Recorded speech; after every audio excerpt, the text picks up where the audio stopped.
Bonjour à tous et à toutes, j'espère que vous allez bien. Aujourd'hui on s'intéresse à l'expédition de Jules César en Britannia.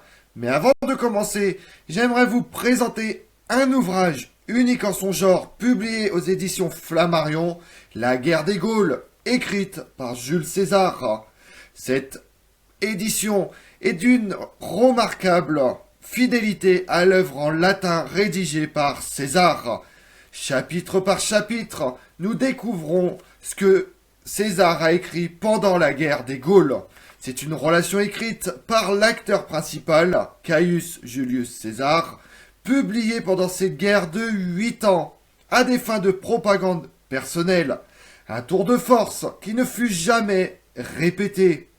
Cette histoire d'un conflit prolongé est un livre de combat en même temps que le témoignage le plus ancien et le plus important sur les origines de la Gaule. La Belgique, la Suisse, la France, l'Allemagne et la Grande-Bretagne actuelle. Ce livre est d'une fidélité rare à l'œuvre originelle en latin de César, simplement été traduite pour plus de compréhension. Aujourd'hui, nous nous intéressons à l'expédition de Jules César dans les terres de Britannia. Au cours de ces guerres des Gaules, Jules César envahit Britannia à 2 reprises, en 55 et en 54 avant Jésus-Christ.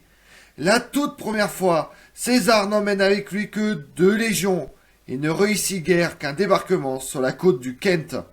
La deuxième invasion comprenait 628 navires, 5 légions et 2000 cavaliers. La force était si imposante que les Britanniques n'osent pas contester le débarquement de César, attendant plutôt qu'il commence à se déplacer vers l'intérieur des terres pour pouvoir agir. Vous voulez en savoir plus sur l'expédition de César en Britannia? Venez avec moi.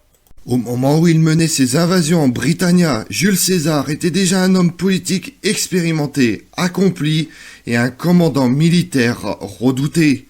Membre d'une famille patricienne qui remontait à une époque antérieure à la fondation de Rome, César semblait destiné à gravir les échelons de la carrière militaire et politique. En 63 avant Jésus-Christ, il est élu préteur, un rôle de premier plan dans la politique romaine qui le qualifiait également pour un commandement militaire. Après 1 an à ce poste à Rome, il entame un mandat de gouverneur de la province romaine d'Hispanie et remporte sa première campagne militaire. Les gouverneurs de province, qui géraient les affaires militaires et civiles dans les provinces romaines, étaient souvent nommés pour 3 ou 4 ans environ. De retour à Rome, en 60 avant Jésus-Christ, il est nommé consul. Après 1 année passée à ce poste, il fut nommé gouverneur de la Gaule cisalpine et de l'Illyrie. La Gaule transalpine fut ensuite ajoutée à son commandement. En 58 avant Jésus-Christ, il se rend en Gaule, entraîne Rome dans une grande guerre de 8 ans, ce qui lui permet de démontrer ses prouesses considérables en tant que général. Au cours des 3 premières années de cette campagne, Jules César réalise de vastes conquêtes dans le centre et le nord de la Gaule. Les Gaulois étaient divisés en de nombreux peuples indépendants, qui ne formaient pas de groupes politiquement unis, mais des associations lâches unies sur un seul chef. Certains de ces peuples combattent César, tandis que d'autres choisissent de se soumettre, et la division de l'opposition gauloise fut une raison importante des succès rapides de César. Il mène des campagnes contre eux qui s'opposaient à lui, les vainquait et soumettant individuellement, repoussant certains groupes germaniques vers leurs terres au nord du Rhin. Puis à la fin de la 4e saison de campagne, il décide d'envahir Britannia. Les dépêches que César envoie à Rome donnaient des nouvelles de ses campagnes à ses pairs, et elles furent ensuite résumées dans les 8 livres de son célèbre ouvrage La guerre des Gaules. Chaque livre traite des campagnes d'une seule année, et le récit de ces 2 invasions de Britannia figure dans les livres 4 et 5. La traversée de la Manche en bateau jusqu'à Britannia fut le défi le plus difficile, sans doute, que César et ses légions avaient entrepris jusque-là. Pourquoi souhaitait-il faire campagne en Britannia? Comme mentionné précédemment, il était attiré par l'idée d'imiter les exploits d'Hercule et d'Alexandre le Grand, mais il avait déjà vaincu de nombreux peuples en Gaule. Pourquoi le voyage en Britannia est-il si important pour lui alors?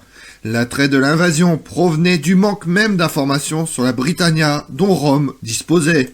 Jules César fournit une raison pratique pour vouloir forcer la soumission des Bretons, en observant que ses ennemis avaient reçu des renforts depuis cette île dans presque toutes les guerres qu'ils avaient menées en Gaule.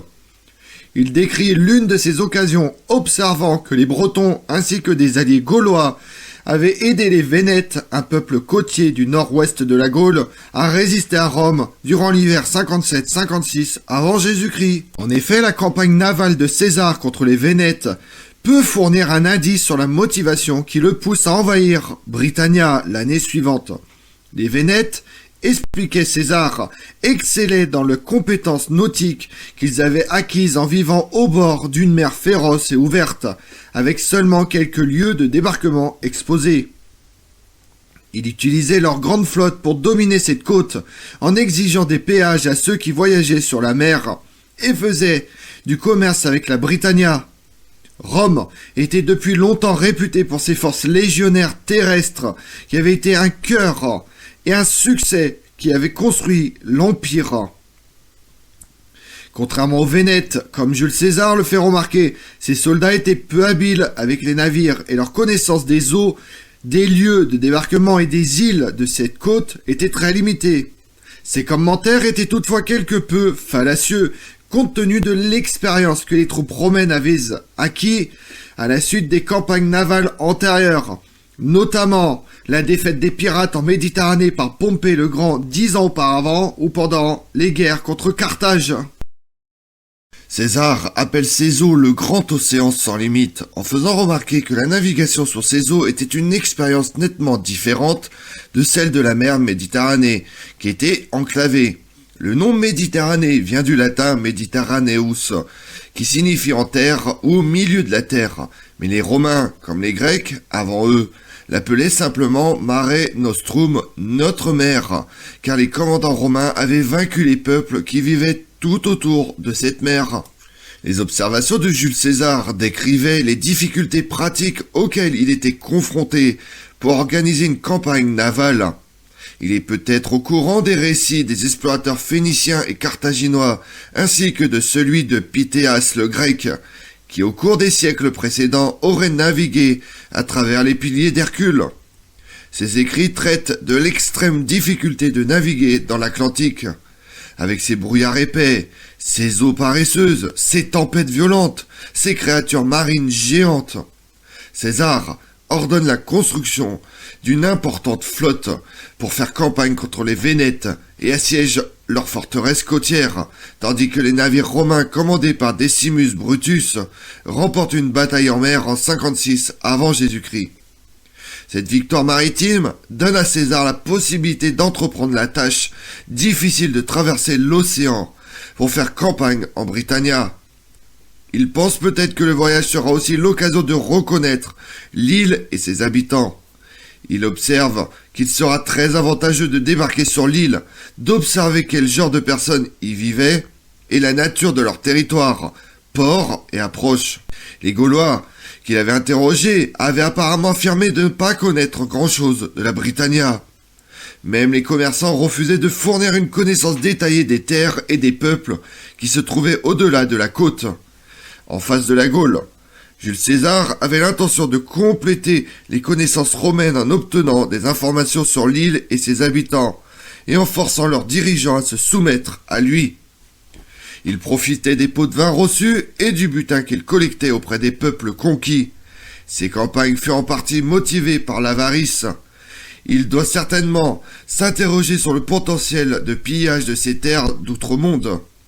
De plus, les fils d'autres nobles et de familles d'élite de Rome affluaient pour servir dans l'état-major de César. Le butin confisqué aux ennemis vaincus faisait la fortune de beaucoup. L'intérêt des Romains pour la Britannia au cours des siècles suivants se limite à la diplomatie. Les empereurs Auguste et Tibère cherchent à maintenir la paix en concluant des alliances avec plusieurs rois amis du sud-est de la Britannia. Caligula planifie une invasion en 40, mais n'y donne pas suite, Et c'est l'empereur Claude, le successeur de Caligula, qui commande la conquête de Britannia 3 ans plus tard, après le meurtre de son prédécesseur. Le sud et le centre de la Britannia furent ensuite conquis par une série de gouverneurs provinciaux nommés par les successeurs de Claude, Néron, Vespasien, Domitien. En 84, le gouverneur Agricola remporte une bataille dans le nord de Britannia sur un site non localisé appelé Mons Gropius. Pendant un certain temps, il semblait que toute la Britannia soit conquise par Rome. Mais la frontière fut finalement repoussée vers le centre du pays, où le mur d'Adrien fut construit au début des années 120. Ces conquêtes étaient motivées par les ressources qui pouvaient être obtenues, en particulier les minerais et les esclaves, mais aussi par le statut de Britannia en tant que lieu exotique et mal connu situé dans l'océan. Comme on l'a vu, la première prise de contact avec l'île de Britannia ouvre la voie en 43 à la conquête de l'empereur Claude.